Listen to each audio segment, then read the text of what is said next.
I never imagined that owning a quiet home with a private pool would turn into the most unbelievable confrontation of my life.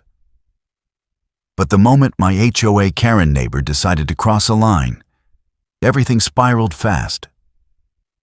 It started as a normal afternoon, the kind where nothing feels out of place, until I noticed her standing by my gate again, watching my pool like it somehow belonged to her.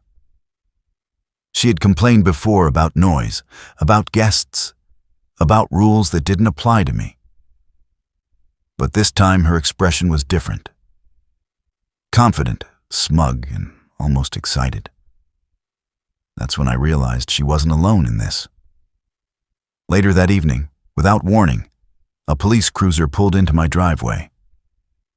Not a random patrol, but driven by her husband, who I soon learned was a local cop. He stepped out like he owned the place, no greeting, no explanation, just authority in his posture and entitlement in his tone.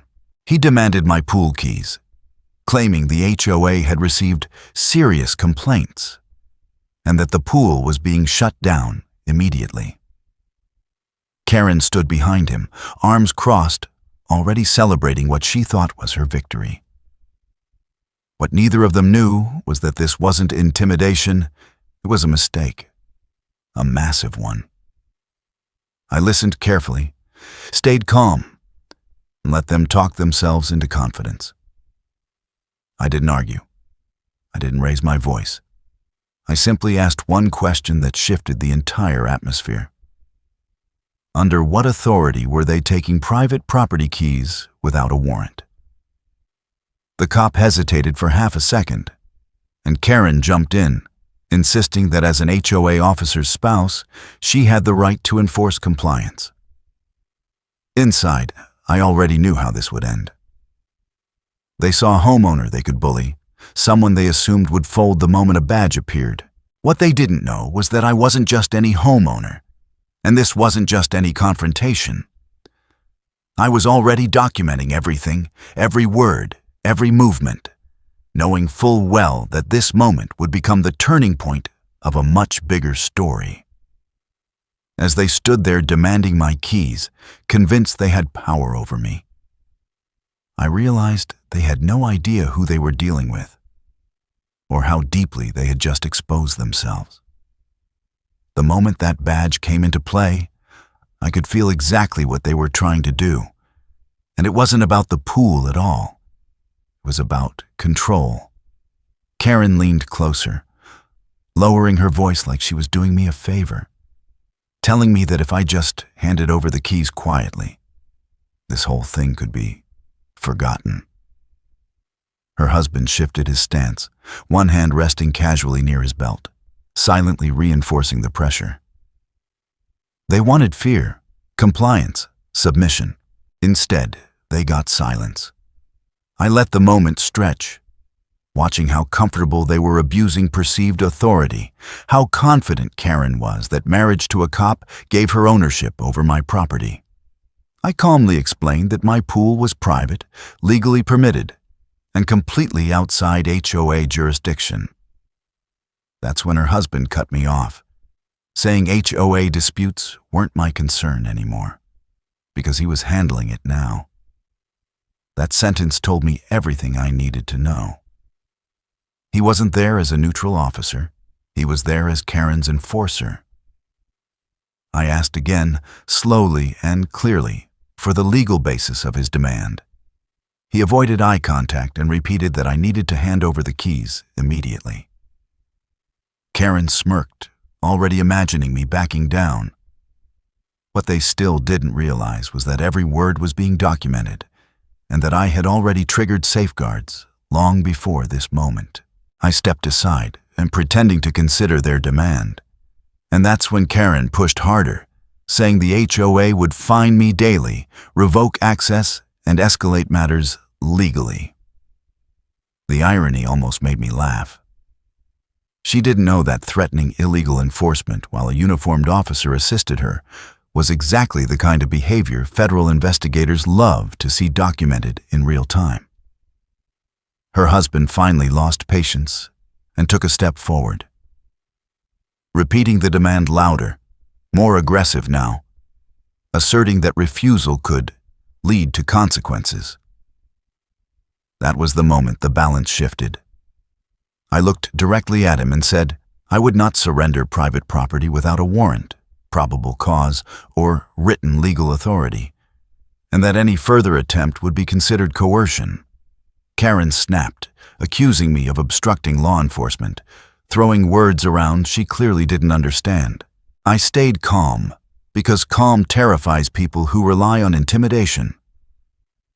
I reminded him that his presence here, tied to a personal HOA dispute involving his wife, was already a serious conflict of interest. The color drained from his face just enough for me to notice. Karen didn't notice at all. She was too busy escalating, demanding, threatening, convinced she was untouchable. Inside, I knew this situation was about to explode far beyond a neighborhood argument. Lines had been crossed, authority had been abused, and evidence was stacking up fast. They thought this was a power move. They had no idea it was the moment they stepped directly into something they could never undo.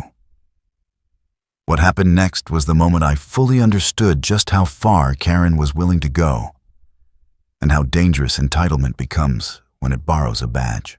After my refusal, there was a long, uncomfortable silence, the kind where nobody speaks, but everything is being measured.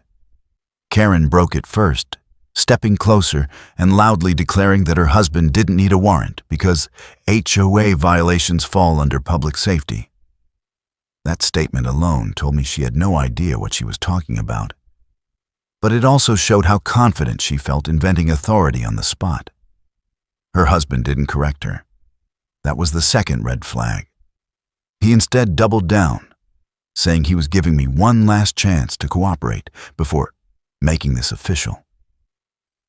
The way he said it wasn't procedural, it was personal.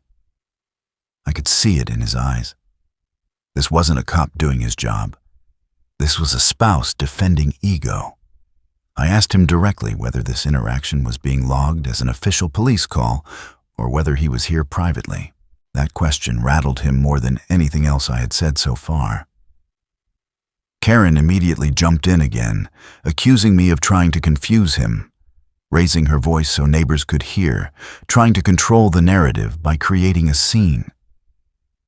I stayed exactly where I was, hands visible, voice steady, and explained calmly that private property keys cannot be seized without legal process, HOA or not. Karen scoffed and said she had already talked to people higher up, and that this would end badly for me. That's when I realized she truly believed she was protected by her husband's uniform, that nothing she did would ever come back on her. People like that don't stop on their own. They expose themselves. Her husband finally admitted, quietly but clearly, that there was no warrant. He tried to reframe it as a temporary compliance request, hoping I'd miss the shift in language. I didn't. I pointed out that requests can be declined, and I was declining. Karen exploded, accusing me of disrespecting law enforcement, of acting suspicious, of hiding something. The irony was almost unbearable. She was the one pushing illegal action, yet she wanted me painted as the problem. That's when she made a fatal mistake. She told her husband, loud enough for me to hear, to just take the keys and deal with the paperwork later. The second those words left her mouth, the situation crossed from harassment into something far more serious. He hesitated, clearly aware that she had just asked him to commit an unlawful seizure. That hesitation told me everything. He knew this was wrong. He just didn't want to admit it in front of her. I calmly informed them that any attempt to take my property would be documented as abuse of authority and theft under color of law. Karen laughed, actually laughed, and said nobody would ever believe me over a cop. That was the moment I knew she had no idea who she was dealing with. What she thought was confidence was actually ignorance. She didn't know that I had already escalated documentation internally, that this wasn't just about an HOA anymore, and that federal eyes care very deeply about local authority being misused for personal gain. The air shifted. Her husband stepped back slightly, reassessing while Karen kept pushing, blind to the danger she was creating for both of them. They thought they were standing over me. In reality, they were standing on the edge of something they couldn't see, and the ground was already starting to give way beneath them. After Karen told her husband to just take the keys, something subtle but irreversible changed in the air. The confidence that had been carrying them both started to crack, even if only slightly. Her husband shifted again, no longer standing squarely toward me, but angled just enough to suggest hesitation. Karen didn't notice. She was riding the adrenaline of perceived power, convinced she had already won. She began talking over everyone, insisting that HOA authority combined with police authority made this a special case, repeating it so often that she seemed to believe repetition could turn fiction into law. I let her talk. Every word mattered now. Every sentence added weight to what was already unfolding. I calmly asked her husband if he was acting under an official dispatch or responding as a private individual. He didn't answer right away. That silence stretched longer than the others, and it was the most revealing moment of the entire encounter. Karen filled it instantly, snapping that he didn't owe me explanations and that refusal to comply would be treated as non-cooperation. She was panicking without realizing it. When he finally spoke, his tone had changed. It was lower, more careful, stripped of the earlier bravado. He said this was a civil compliance issue and that he was trying to resolve it peacefully. That single sentence contradicted everything Karen had been claiming. She turned on him immediately, asking why he was backing down, accusing me of manipulating the situation. The irony was thick. I hadn't manipulated anything. I had simply refused to be intimidated and allowed the truth to surface on its own. I reminded them that civil issues do not allow seizure of private property and that his presence here, given his relationship to the complainant, was already inappropriate. Karen scoffed again, saying conflict of interest rules didn't apply because she was protecting the neighborhood. That was another nail.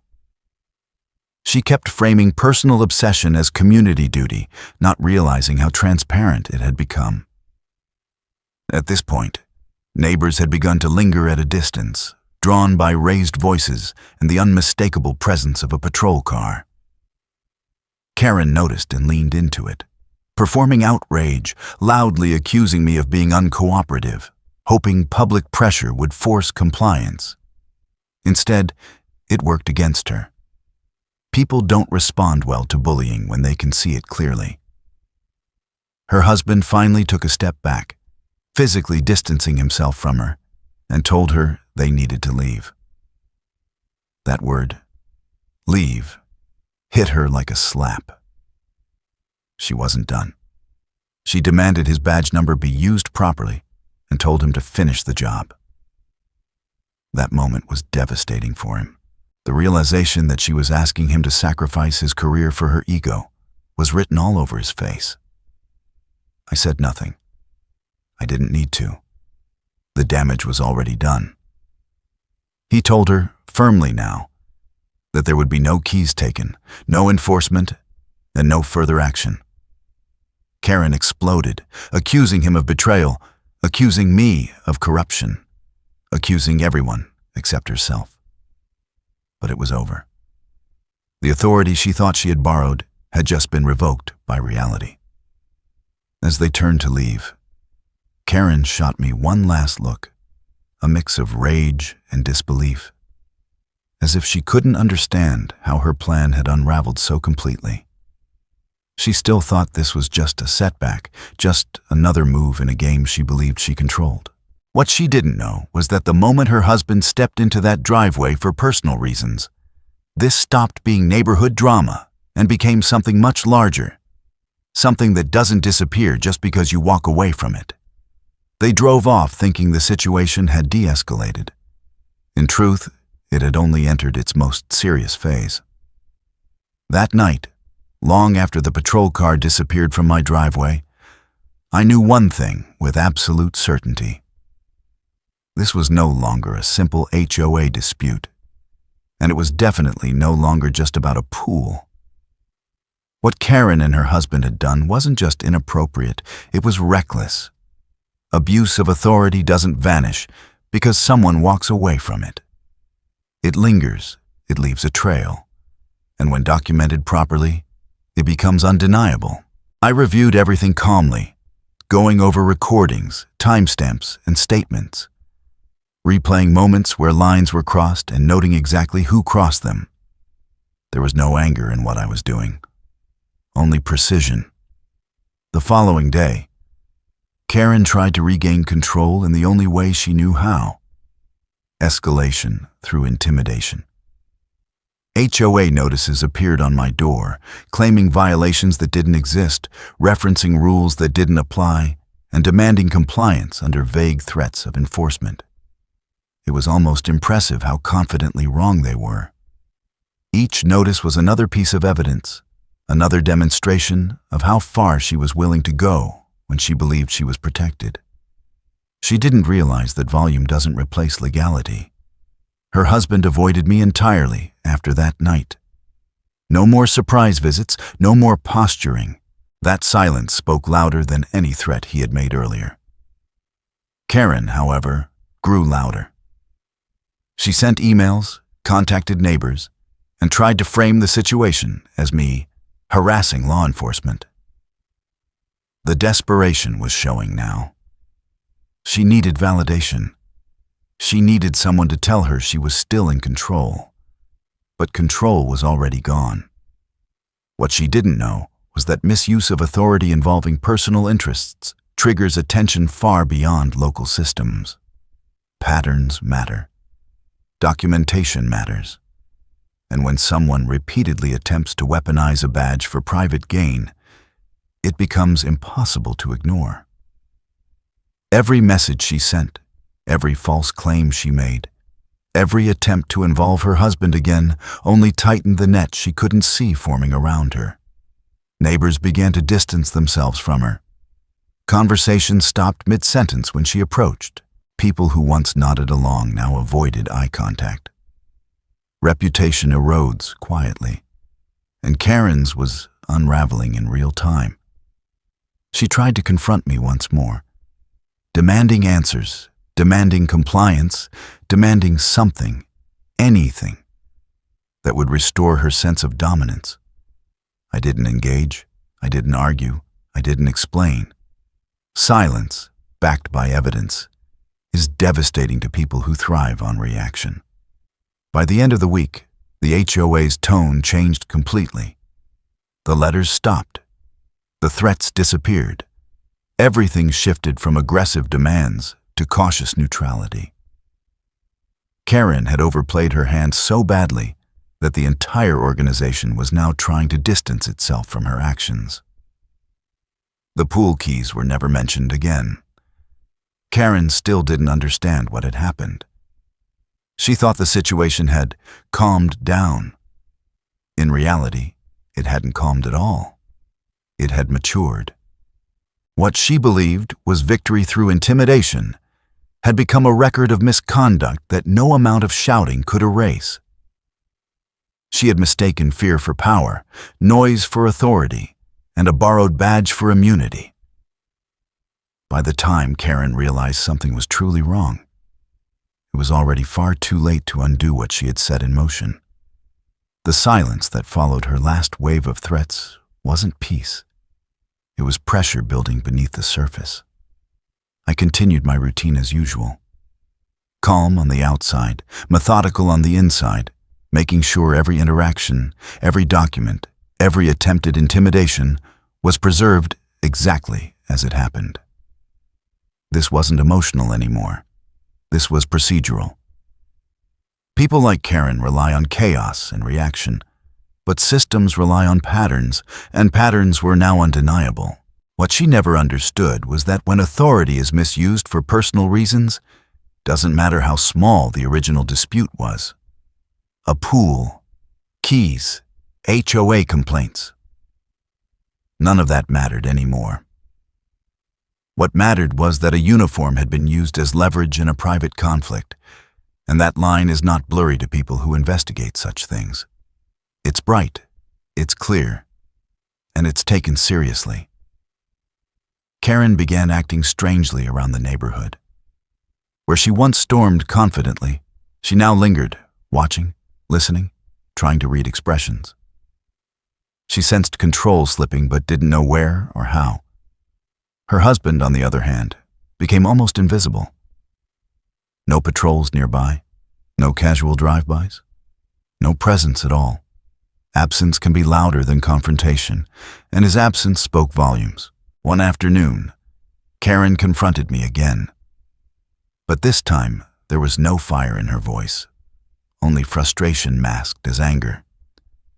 She accused me of going too far, of making things bigger than they needed to be. That statement said everything. She knew something had shifted. She just didn't understand that it wasn't me who made it bigger. It was her decision to involve authority where it didn't belong. I told her calmly that all I had done was protect my property and document events accurately. Nothing more, nothing less. Her reaction was immediate panic. She backtracked, claimed misunderstandings, tried to soften her tone, tried to rewrite history in real time. This is what happens when entitlement collides with accountability. She asked if we could just move on. But systems don't move on just because someone asks nicely. Once patterns are logged, they don't disappear. Days later, subtle but unmistakable signs appeared. Karen stopped attending HOA meetings. Emails that once came from her now came from others. Her name quietly vanished from communications. People who had once followed her lead now avoided association. And still, she didn't fully understand. She thought this was social fallout. It wasn't. It was procedural distancing. Her husband's career had entered a phase where questions don't come with warnings. Reviews happen quietly. Files are examined without announcements. And the most terrifying part for someone who misused authority is that there is no confrontation, no dramatic arrest, no moment where you get to argue your way out. There is only evaluation, and evaluation is relentless. Karen tried one last time to regain footing by playing the victim, telling neighbors she had been targeted, that she was being punished for doing the right thing. But the story no longer worked. Too many people had seen too much. Too many details didn't add up. Entitlement doesn't survive scrutiny. What she never grasped was this. I didn't need to threaten her.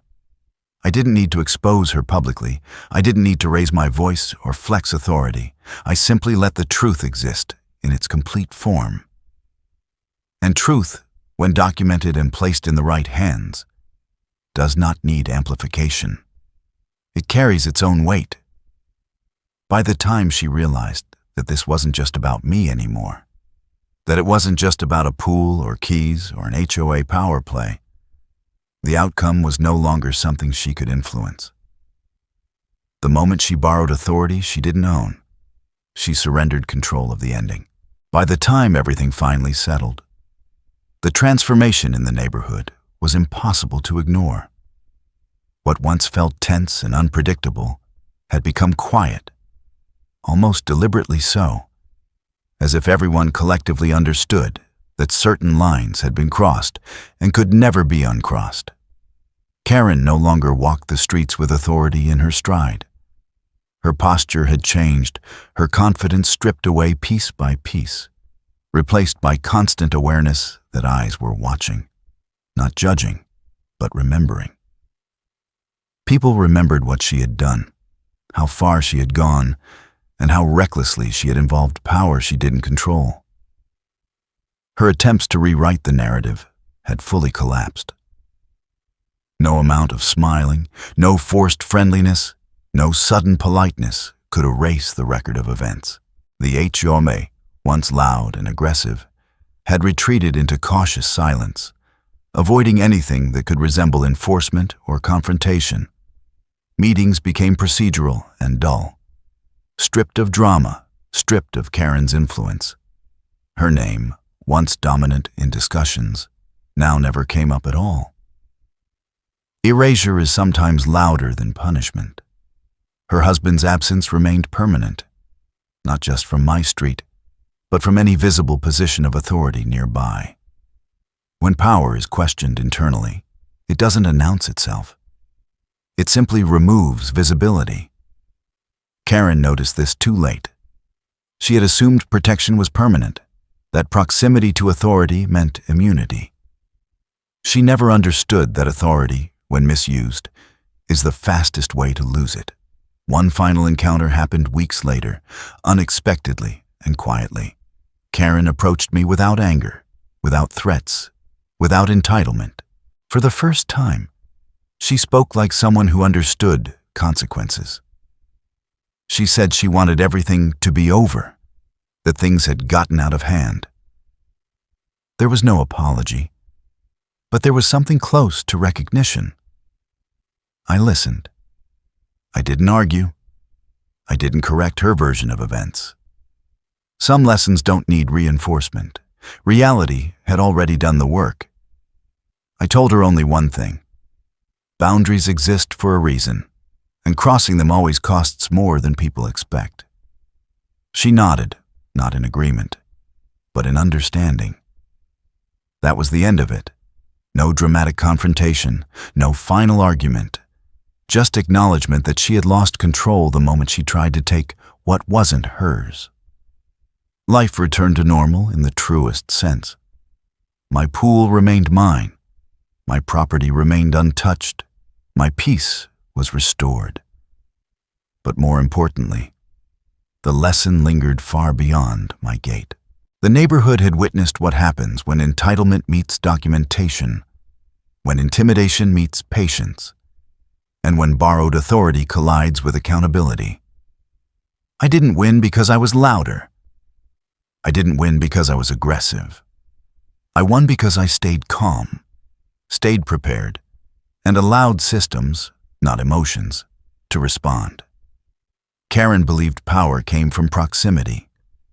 She learned too late that real power comes from restraint, knowledge, and knowing when not to act. The story didn't end with punishment or spectacle.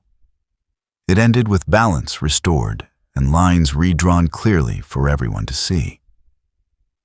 And sometimes, that kind of ending is the most decisive one of all.